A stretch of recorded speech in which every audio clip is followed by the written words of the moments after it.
Kagulat word, may isang katanungan na muling bumabalot sa mundo ng Philippine basketball. Isang tanong na nagpaparamdam ng matinding pag-asa at sabay ding nagtatanong sa kapasidad ng isang alamat. Kaya pa ba ni Justin Brownlee na buhatin ang Gilas Pilipinas sa FIBA Asia Cup? Ito ay isang katanungan na tumatagos sa bawat Pilipinong nagmamahal sa basketball, lalo na't sariwa pa sa ating alaala ang kanyang mga kabayanihan sa Asian Games. Ang balitang-balita, kagulat word, ay opisyal ng kumpirmado.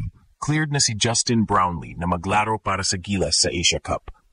Ito ay matapos ang mahabang proseso hinggil sa adverse analytical finding na kinaharap niya. Bukod pa rito, fully recovered na rin siya mula sa kanyang thumb injury, bagamat unti-unti pa ring binabalik ang game shape sa training camp ng Gilas sa Pampanga. Ngunit sa kabila ng lahat ng pinagdaanan niya, ang tanong ay nananatili. Magiging sapat pa ba ang kanyang magic upang akayin ang Gilas sa tagumpay, lalo na't wala pa si Kai Sotto? Handang-handa na ang Gilas na sumabak sa Asia Cup, pero gaano kalaki ang bigat na muling ipapasa kay Brownlee? Abangan ang sagot dahil ang paglalakbay ni Justin Brownlee at ng Gilas ay isang kwentong puno ng drama at pag-asa. Kagulat word, isang malaking hininga ng kaluwagan ang pinakawalan ng bawat basketball fans sa Pilipinas nang kumalat ang opisyal na balita. Cleared na si Justin Brownlee na maglaro para sa Gilas Pilipinas sa nalalapit na FIBA Asia Cup 2025. Ang desisyong ito mula sa FIBA ay nagtapos sa mga agam-agam at espekulasyon hinggil sa kanyang eligibility matapos ang isyung may kinalaman sa adverse and analytical finding mula sa isang nakaraang drug test. Kinumpirma ng FIBA na ang presensya ng carboxy-THC sa kanyang sample ay hindi bumubuo ng anti-doping rule violation dahil mayroong naaprobahang therapeutic use exemption. Ito ay isang napakagandang balita, kagulat word, dahil nangangahulugan itong muli nating masisilayan ang paborito nating naturalized player na maglalaro para sa ating bansa.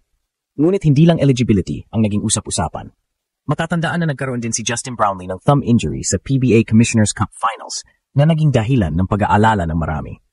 Ang magandang balita, kagulat word, ay ayon mismo sa Samahang Basketball ng Pilipinas, SBP, fully recovered na si Brownlee mula sa naturang pinsala at mayroon na siyang full range of motion sa kanyang kamay.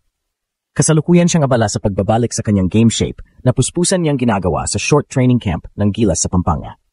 Ang kampo na ito na itinakda mula Hulyo 25 hanggang Hulyo 27 ay mahalaga para sa lahat ng players na magkaroon ng chemistry at makapag-adjust sa sistema ni Coach Tim Cone. Ang pagdating ni Brownlee sa Pampanga ay nagbigay ng panibagong lakas at kumpiyansa sa buong koponan. Hindi may kakaila ang naging malaking impact ni Justin Brownlee sa Gilas Pilipinas sa mga nakaraang international tournaments.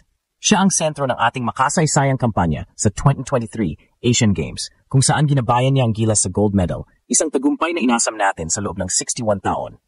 Ang kanyang kakayahang magbuhat ng koponan sa mga clutch moments, ang kanyang liderato sa loob at labas ng court, at ang kanyang kakaibang basketball IQ ay mga katangian na lubhang mahalaga sa Gilas. Sa Asia Cup qualifiers, pinatunayan din niya ang kanyang halaga sa pag-average ng 21.7 points, 7.3 rebounds at 5.0 assists. Siya ang naging statistical leader ng Gilas at isa sa mga top scorer sa buong qualifiers.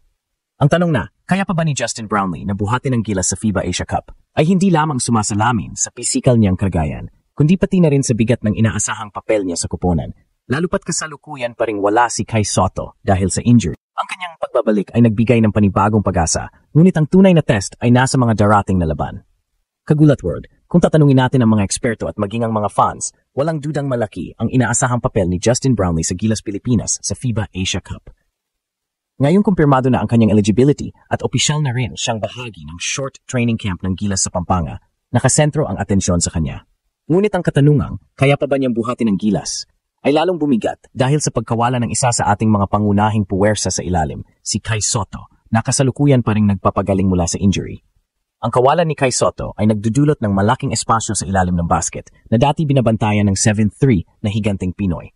Ito ang magpataas ng responsibilidad sa mga balikat ni Brownlee, hindi lamang sa open sa kundi pati na rin sa rebounding at depensa.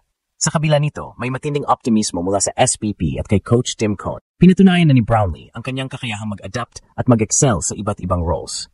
Sa Asian Games, naging all-around force siya, isang scoring machine, playmaker, at defensive stopper na nagtulak sa Gilas sa ginto. Ang kanyang versatility ang magiging susi sa pagtugon sa kawalan ni Sotto.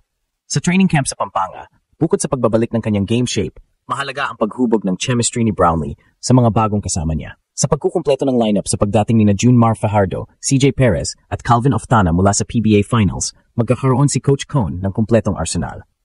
Ang mga player na ito, kasama ni Dwight Ramos, AJ Edu, at iba pa, ay kailangan na mabilis na magkaintindihan sa sistema. Sa konteksto ng Twin Towers ni Fajardo at Edu, ang presensya ni Brownlee ay magbibigay ng sapat na spacing at open sa mula sa perimeter. Kaya niyang hilahin ang depensa ng kalaban palayo sa paint na magbubukas ng espasyo para sa ating malalaking tao. Ang papel ni Brownlee ay hindi lang limitado sa puntos at assists. Mahalaga rin ang kanyang liderato at winning mentality. Siya ang boses sa loob ng court, ang player na hindi natataranta sa mga clutch situations. Ang kanyang karanasan sa pagharap sa matitinding laban at paglalaro sa ilalim ng matinding pressure ay magiging inspirasyon sa buong koponan. Sa mga nakaraang laro, ipinakita niya na kaya niya maging primary ball handler, secondary rebounder, at primary scorer. Ang pag-aangkop niya sa kung ano ang kailangan ng Gilas sa bawat sitwasyon ang siyang magpapalakas sa kanilang kampanya. Kaya, kagulat word, habang naghahanda ang Gilas para sa friendly game kontra Macau Black Bears sa Hulyo 28, ang mga mata ng lahat ay nakatutok kay Justin Brownlee. Malaki ang inaasahan at malaki ang kanyang babalikatin.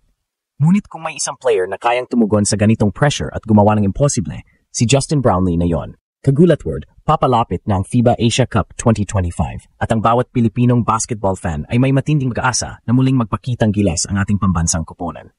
Sa pagkumpleto ng lineup at sa buong buo ng pagbabalik ni Justin Brownlee, ang tanong na, kaya pa ba niyang buhatin ang Gilas, ay magiging sentro ng bawat diskusyon at analisis. Ngunit higit sa pagbubuhat, ang papel ni Brownlee sa Asia Cup ay magiging susi sa pagkamit ng Gilas sa kanilang mga layunin. Ang paghahanda ng Gilas Pilipinas men sa kanilang short training camp sa Pampanga ay critical. Ito ang kanilang pagkakataon na magsanay bilang isang buong unit, lalo na sa pagdating ni Junmar Fajardo, CJ Perez at Calvin Oftana mula sa PBA Finals.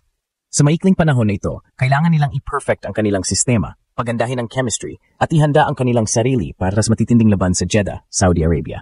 Si Justin Brownlee, kasama ang kanyang karanasan, ay magiging gabay sa mga bagong player at magpalakas sa pagkakaisa ng koponan. Ang kanyang abilidad na gawing mas mahusay ang mga kasama niya, tulad ng sinabi ni Coach Tim Cone, ay magiging malaking bentahe. Ang gaganaping friendly game kontra Macau Black Bears sa Hulyo 28 sa Smart Araneta Coliseum ay magsisilbing unang litmus test para sa bagong buo na Gilas.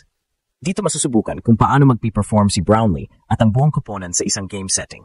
Bagamat hindi ito isang FIBA-sanctioned game laban sa isang national team, mahalaga ito para ma-tune up ang kanilang laro at ma-address ang anumang pagkukulang bago ang aktual na torneo. Ang bawat minuto na magkasama sila sa court, lalo na sina Brownlee, Fajardo at Edu, ay makakatulong sa pagbuo ng mas matatag na pundasyon. Malaki ang expectation para kay Brownlee na maging primary scorer at facilitator ng Gilas, lalo na't wala pa si Kai Soto na makakatulong sa scoring at rebounding sa ilalim. Gayunpaman, ang kanyang abilidad na magpakita ng all-star level performance sa mga FIBA games, tulad ng kanyang 39 points laban sa Chinese Taipei sa qualifiers, ay nagpapakita na kaya niyang tumugon sa hamon.